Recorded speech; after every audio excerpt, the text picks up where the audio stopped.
two team on your home court very often, especially when you have all these people that have come out. I mean, Hawkeye Nation is second to none. Their support, their understanding of the game, and like even know when to cheer and when not to cheer. It's just, they're amazing.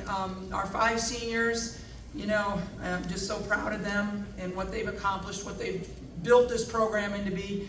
You know, Hannah had a spectacular game today. We had 4 people in double figures. I love that. We out-rebounded them. I'm very happy about that. And you look at the paint points, that's pretty impressive, you know. So I know we have 3 more games next week, hopefully. You know, it could be a rematch. I don't know. We've got a tough go of it to get there. Lisa, there was a point right after Molly went down, you guys were up 10, and then they, I think, hit 2 threes to get it down to 4, and then that was kind of the biggest push they made. Just how did everybody kind of regroup there, you know, in the tough scene? That was tough because Molly had just went down, and I'm pretty sure that's the time you're talking about.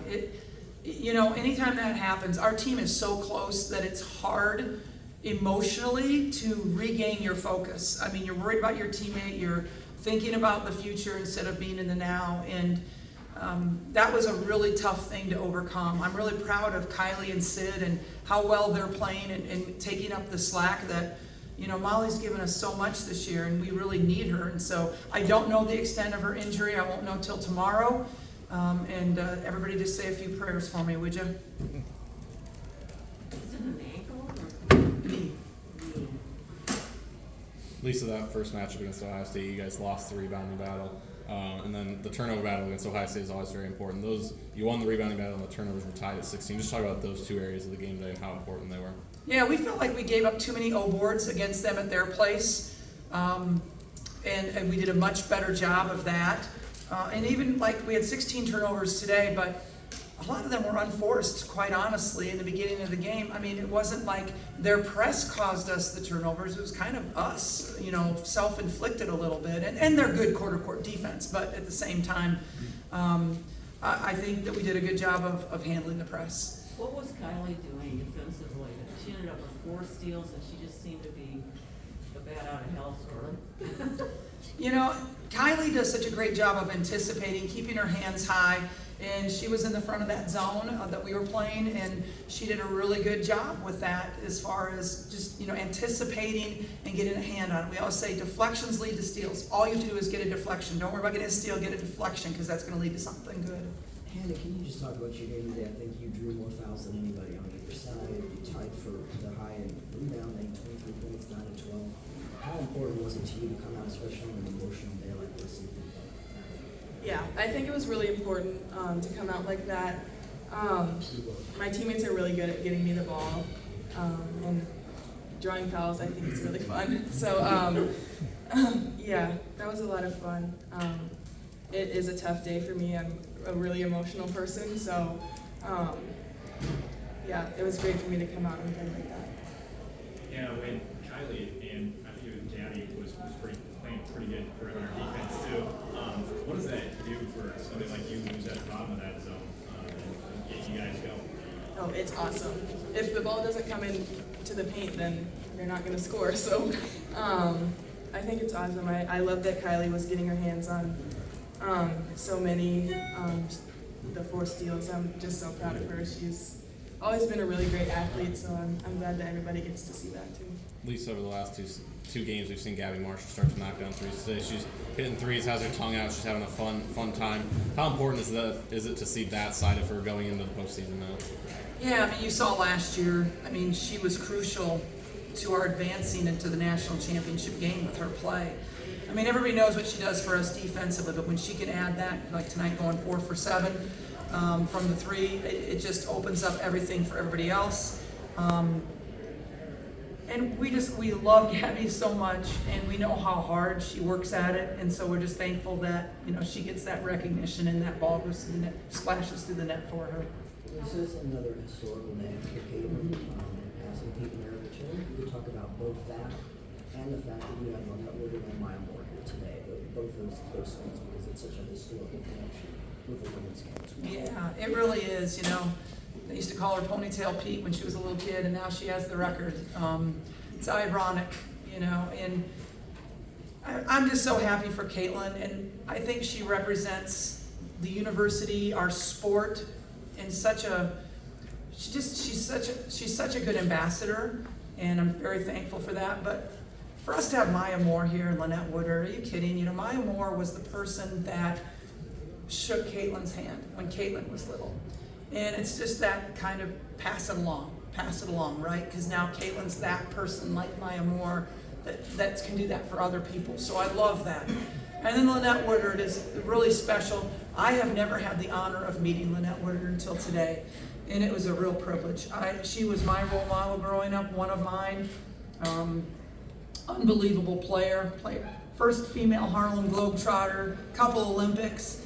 I mean, she is special, and she is so graceful, and just her opportunity to have her come in the locker room and to introduce her to the Hawkeyes was really meaningful. It's not out of the realm of possibility that you see Ohio State again within a week. So the fact that you guys even up the score, what does that mean going into possibly another battle with them on a neutral site? This conference is so incredible.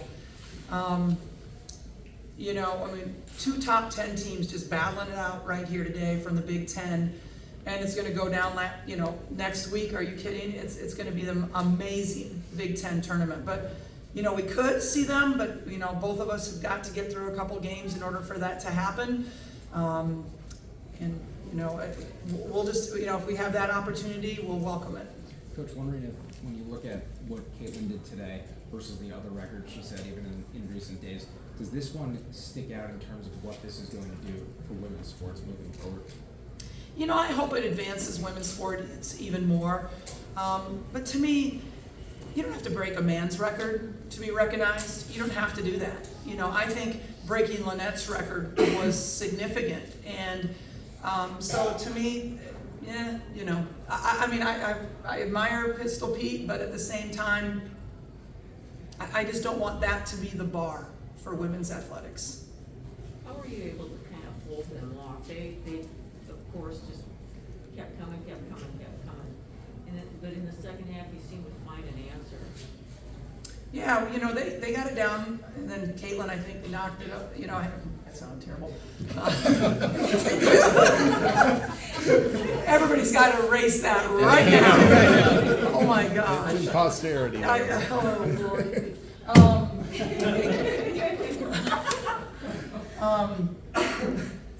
Caitlin hit a 3 and got us back on track, and so you know they're not going to let down. I mean, we had them up by 12 at their place, and they didn't back down. Right? We knew it was going to happen. Can you guys just talk about that right there at the end of the first half? I mean, 3 tenths of a second left, you guys scored 6 points. They took away her Well, 2. Technically, certainly Yeah, 6 points. yeah. But at least 4 points count.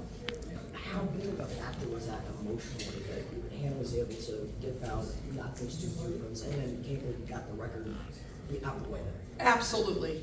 Tremendous momentum going into halftime. We thought it counted going into halftime, and even if it didn't, we still did it, right? Like, we still executed and did it. And some of that mentally just helps your confidence. And so, you know, that was an unbelievable play, unbelievable pass by Kate Martin, and they executed it beautifully. So we'll put that one up our sleeve and use it again later. Hannah, 6 offensive rebounds, and you're doing that against players like Hoda McMahon, Nicola Sikova, and those two in particular were trying to be provocateurs. I don't know if you pronounce that word today. What's it like to go up against people competing like that and to put up numbers like these? Yeah, I think it's a lot of fun. I say that out loud, I'm sorry. Okay, I think it's great going up against people who are at the top of the league. Like, it's making me better, it's making them better. And I think that's what we all want out of basketball. So. Are you a player that? I'm guessing you don't need much motivation going against the number 2 teams in the country, but the fact that you had that loss, I'm guessing it wasn't a game like you were happy with last January. So how much was that in the back of your mind? I think that's a big motivator for all of us. We've been thinking about it since it happened, and we just wanted to get it back. So. Coach, wondering if there's a teaching moment for all the kids out there who watched what Caitlin did just before halftime. Everyone was probably wondering if it would be a 3, some kind of crazy, 2 with an and 1, but she did it at the foul line. What's the coaching lesson to take away that she did it with a free throw? Oh, that's a good point. I hadn't thought about that, but you're right. Yeah, those free throws are important, and she's very, very good. I mean, she shoots our technical fouls for us. And that was the one that tied, right? Tied it? And put it over. Oh, and put it over. Okay. Well, yeah, go back to fundamentals, everybody, right? I'm kind of glad it wasn't a logo 3. I'm sure she would like it to be a logo 3, but I'm glad it wasn't. Lisa, what do days like this mean to you as a head coach? You know, it's emotional because of the people that are, you know, the 5 seniors, but it's more like we had game day here.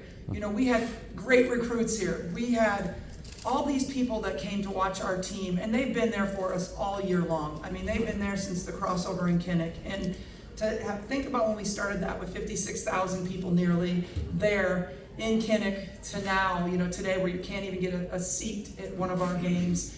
It is so meaningful because they are helping propel women's sport. To follow up on that, obviously 24 years ago, that probably wasn't something that was in your mind. What would you tell yourself 24 years ago about today?